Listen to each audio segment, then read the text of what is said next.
Next, let's talk about the vertical nails. It is the nail spacing problem. I found this problem online because when I do this PowerPoint, I also don't understand what is the nail spacing. So I searched the internet, and I found such a kind of problem, an example that worth you to try it out. The nail spacing is 100 mm along a beam with the x-section shown below. The shear force allowed per nail is 1200 newtons. Find the maximum allowable shear force, Vmax, that can be exerted on this beam. The cross-section is given in this form, and the nail spacing is actually in this form. To help you better visualize this problem, I tried to draw such a kind of box beam in the SolidWorks.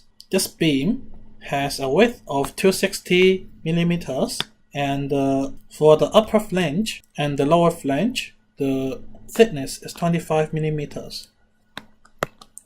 For the webs on the two sides, their thickness are 50 millimeters. So bear in mind that if we have a box beam, the horizontal structural elements are called flange, and the vertical components.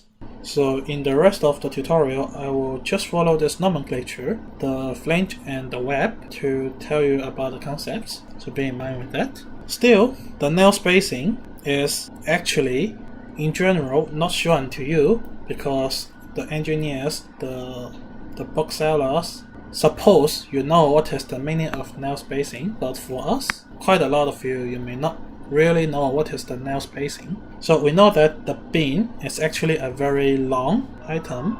A beam sometimes is fixed like this, right? But for this kind of beam, there are 4 pieces of wood which are joined together by using the nails like this.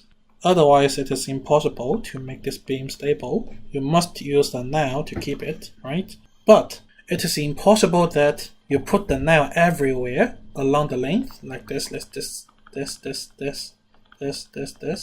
That is crazy and insane. It is impossible that you put infinitely many nails on the beam to keep it stable, right? But at the same time, you also have to consider how many nails you need to put. How can I save the usage of the nails? And whether this amount of nails can hold the structure stably. So all those things are to be addressed in this example.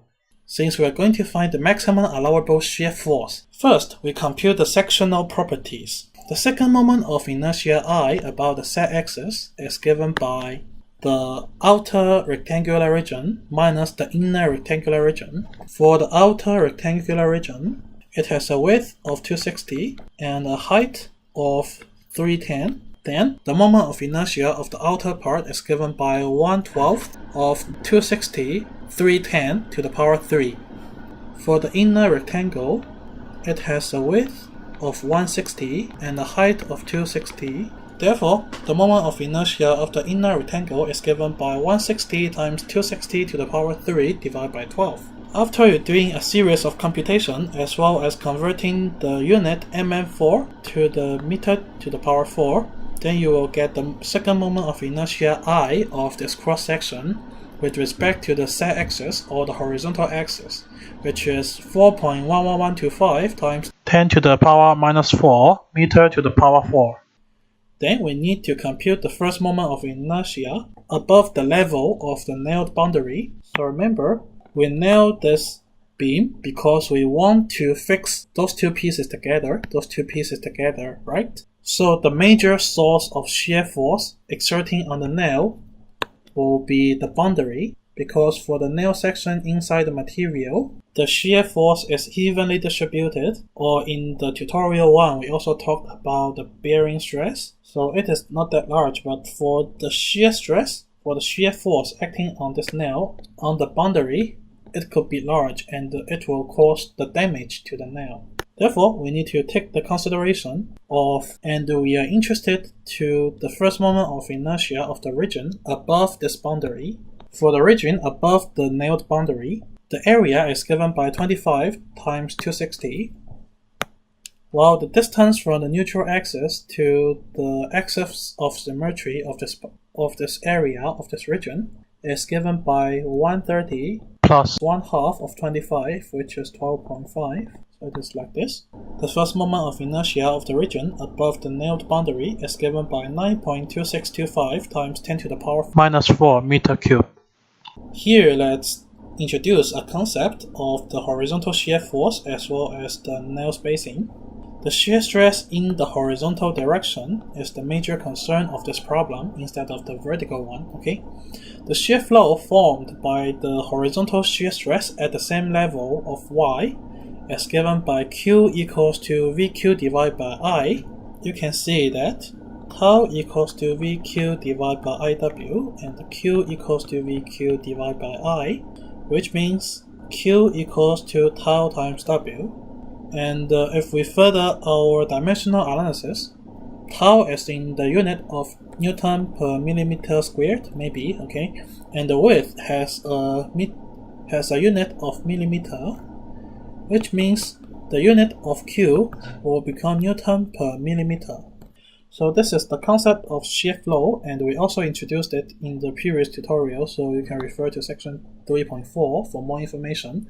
But that one is for torsion. In this case, we are just talking about the pure bending, the shear flow, the shear stress caused by the pure bending, okay?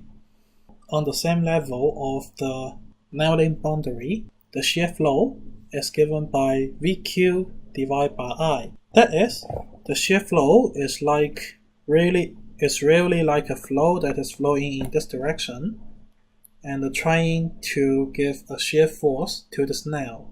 But what is the magnitude of the force? So the horizontal shear force is given by Q times S. So still, Q has a unit of Newton per millimeter, and the spacing S has a unit of millimeter. Eventually, you will get a force like this. That is, the shear flow in this section will try to rush to the nail located in this position and then cause a shear force acting on this nail. Besides, since there are two nails located on the same level, so those two nails are resisting the shear flow at the same time. Therefore, 2 times the allowable shear force of nail is the horizontal shear force, and the horizontal shear force equals to the shear flow times the spacing. But you know that the shear flow is just VQ divided by I. Then we can write 2 times the allowable force of nail equals to the shear flow times the spacing, which equals to VQ divided by I, which is the shear flow, times the spacing S. Based on this equation, now we can find the expression of the maximum allowable shear force, Vmax. It is given by 2IF divided by QS. So still, 2F equals to VQS divided by I, then 2IF equals to VQS, then V equals to 2IF divided by QS. But we know what is I, we know what is the allowable force of nail, F, we know what is the first moment of inertia, Q, and it is also given that the nail spacing is 100 millimeters. Then the maximum shear force allowed for this beam is given by 10,650 newtons. So in the very beginning of this tutorial series, maybe I have already shown this picture to you before. So this bolt is failed because of the shear stress, the shear force. So on the left hand side there might be a shear force like this. At the same time there is another shear force acting here. So those two parts are kinds of distribution of shear force and cause relatively small impact to the nail. But for this section, in case those two distributed loads are different, then there will be a shear force located in between. For this section, I guess there is an overwhelming shear force at this section that made this bolt fail. So it is also the failure mode of the nails inside the box beam, as was shown just now. So for this box beam, there is a distributed load like this, and then at this horizontal surface there is a shear flow, which is providing a relatively large shear force to this nail. And for the nail, below this boundary, there is also a distribution of shear stress.